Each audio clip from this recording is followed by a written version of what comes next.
आजकल समाज सेवी संदीप गर्ग के चर्चे शहर में नहीं, स्टेट में नहीं, पूरे देश और विदेश में होने लगे हैं।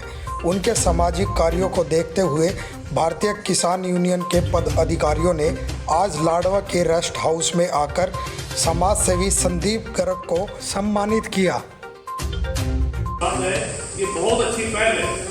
हालांकि सभी जानते हैं कि पूरे देश के अंदर सरकार ने गरीबों के पेट के लिए बहुत स्कीमें चलाई है। अंत्योदय स्कीम लोग ऐसे जो भूखे पेट सोते हैं, और संदीप गर्ग जैसे महान इंसान ऐसे हैं जो समाज के इस दुख दर्द को समझते हैं और उनके भलाई के लिए आगे आते हैं। तो बहुत अच्छी पहल है। बहुत बहुत बहुत धन्यवाद भाई संदीप गर्ग जी का। मैं तो भाई से कहूंगा कि इसी तरह के गरीबों का भाई ख्याल रखें। इस देश को या इस देश के जो भी नागरिक हैं सबको अपना समझे। हालांकि आपने अपनेपन का जो परिचय दिया है बहुत अच्छी पहल है। बहुत बहुत बहुत धन्यवाद। और साथ में आए सभी किसान बरादरी के नेतागण, यहाँ पर पहुंचे सभी पत्रकार बंधुओं का यहाँ पहुंचने पर मैं तहे दिल से धन्यवाद करता हूँ, स्वागत करता हूँ। और अपने भाई जो संदीप गर्ग जी हैं उनको हौसला अफजाई करते हैं और उनके सराहनीय कदम की प्रशंसा करते हैं जिन्होंने इतना बड़ा कदम पूरे देश में पहली बार उठाया है कि 5 रुपये में भरपेट खाना खिलाने के लिए आगे आए हैं। इसके लिए भाई साहब का बहुत बहुत धन्यवाद। और मैं यहाँ पहुंचे सभी लोगों का तहे दिल से धन्यवाद करता हूँ। गर्ग जी समाज सेवा के रूप में कार्य कर रहे हैं और सभी किसान बिरादरी के सरदारों, इस कार्यक्रम का जो आज हमने ये आयोजन किया है इसका मतलब क्या है? आपके सामने संदीप जी बैठे हैं। हमारा इनका जीवन में कभी परिचय नहीं हुआ, हमें सामने कभी मिले भी नहीं। आप में भी बहुत से नहीं मिले होंगे। एक दिन मैं साथियों के साथ इस सड़क से जा रहा था तो हमने वहां देखा कि जो रसोई लगाई हुई है, तो मैंने खैरा साहब से इनसे कहा, भाई देखो बहुत अच्छी बात है, इतना बढ़िया कार्य है। पैसे वाले लोग तो बहुत है दुनिया में, मैं कहता हूँ संदीप से भी बहुत बड़े लोग होंगे पैसे वाले तो, लेकिन किसी के लिए कुछ करने का जो मादा होता है ना, जो तमन्ना होती है, वो बहुत ही कम बिरले लोग होते हैं और वो ऐसा काम संदीप भाई जैसे ही कर सकते हैं। तो मैंने कहा अभी उनसे मिलो, और उनसे मिलकर के हम उनसे मिलना चाहते हैं। और वो तो सब कुछ कर ही रहे हैं। और मैंने फिर उन्होंने मुझे बताया कि बबैन में भी उन्होंने ये काम शुरू कर दिया गया। तो ये एक बहुत बड़ी प्रेरणा है, एक बहुत बड़ा दान भी समझिए, बहुत बड़ी कुर्बानी भी समझिए सर। और आज का ये कार्यक्रम बना, मैं पूरे फिर भाई हमारे संदीप जी हैं गर्ग साहब, तो इनका बहुत हम पीठ पूरे संगठन की तरफ से परमात्मा इनको किसी तरह की कोई कमजोरी ना दे, इनके हौसले परमात्मा और बुलंद करे ताकि ये अपने क्षेत्र में, अपनी तमन्ना में, अपने सहयोग में और ज्यादा बढ़ करके जरूरतमंद लोगों की ये सेवा करते रहे। ये पूरे किसान परिवार की ओर से, टिकैत साहब की तरफ से, पूरे संगठन की तरफ से इनका मैं अपने शब्दों में बहुत बहुत आभार व्यक्त करता हूं।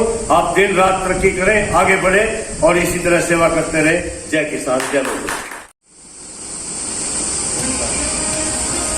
बहुत बहुत धन्यवाद भारतीय किसान आदरणीय व सम्मान के योग्य रतन मान जी, प्रदेशाध्यक्ष भारतीय किसान यूनियन, मेरे भाई राम कुमार जी, बलदेव जी, सुरेंद्र जी, सुभाष गुर्जर जी, यशपाल राणा जी, रामधारी जी, जसवीर जी, राजेश जी, श्री राजू प्राणा जी, अमित प्राणा जी, अश्विनी शर्मा जी, सुनील गर्ग जी, सतपाल दीवान जी, अमन जी, प्यारा सिंह जी, व यहाँ पर सभी सम्मानित मेरे बुजुर्गों, मेरे साथियों और पत्रकार बंधुओं, आज मेरे लिए बहुत ही गौरव की बात है कि भारतीय किसान यूनियन के अध्यक्ष ने श्री मान साहब ने मुझे सम्मानित किया और मेरे कामों को सराहा।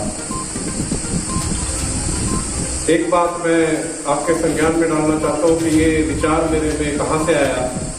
मेरे जो दादाजी थे वो इस तरीके के पुण्य के काम बहुत किया करते थे। प्यासे को पानी पिलाना, आपको ध्यान होगा 35 साल पीछे अगर हम जाए तो एक मशीनें आई थी जो कि 10 पैसे का गिलास पानी का पिलाती थी। ऐसे ही 2 मशीनें हमारे शहर में भी आई, परंतु दादाजी ने तभी 2 मशीनें अपनी तरफ से मंगवाई, उसमें बर्फ वगैरह तो पे डालते थे, तो वो पानी का काम उसी वक्त बंद करा दिया शहर में कि 10 पैसे में पानी नहीं बिकेगा। क्योंकि अगर पानी भी बिकना शुरू हो गया तो हमारी गिरावट बहुत ज़्यादा गिर जाएगी, हम इंसान के काबिल कहलाने के लायक नहीं है। वो उनके विचार थे।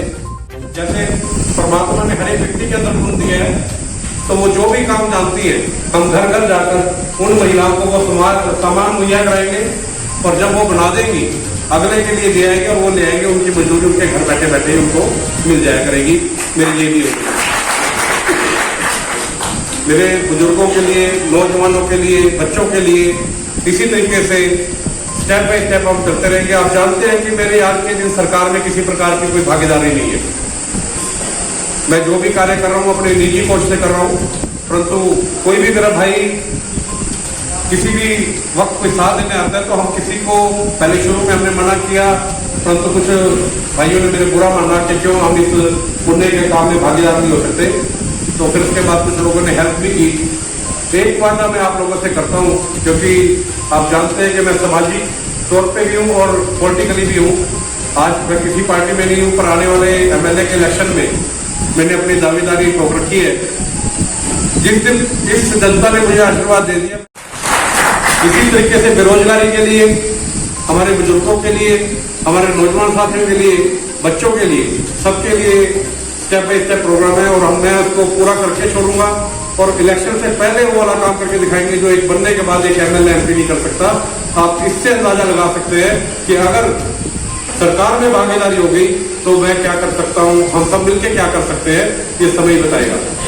और आप सभी किसान भाइयों को, खासतौर से जो पदाधिकारी हैं उनको मैं इस बात की मुबारकबाद देता हूँ कि जो पिछले दिनों सिंधु बॉर्डर पे हुआ और किस तरीके से हमने सरकार को झुकाया, सारे विश्व में हमारे किसानों का नाम ऊंचा हुआ, हमारे मजदूरों का नाम ऊंचा हुआ। और वो हमारा हक था, कोई लड़ाई नहीं थी, हम अपने हक के लिए लड़े और हमें उसमें जीत मिली। आप सब भाइयों को बहुत बहुत मुबारकबाद उसके लिए। एक दिन मैं सिंधु बॉर्डर पे भी गया था, जो शुरू की बात है, वहां पर मैं कोई राशि या कुछ नहीं बताना चाहूंगा कि मैं क्या करके आया। अपना जहाँ मेरा जितना सहयोग हो सकता था मैं वहां पर गया, और इतनी अच्छी व्यवस्था और इतना अच्छा लंगर, मैंने लंगर भी वहां किया। लाखों लोगों से ज्यादा लोगों ने वहां पर हर रोज लंगर खाया। क्या मतलब है इस बात का कि हम इकट्ठे हैं, भाईचारा है और हमें अपने हक की लड़ाई लड़ने का हक है। तो एक बार फिर से आप सभी को मुबारकबाद। और इसी तरीके से अगर हम समाज सेवा में इकट्ठे होकर चलते रहेंगे तो वो दिन दूर नहीं जब ये भारत सोने की चिड़िया कहलाता था और दोबारा सोने की चिड़िया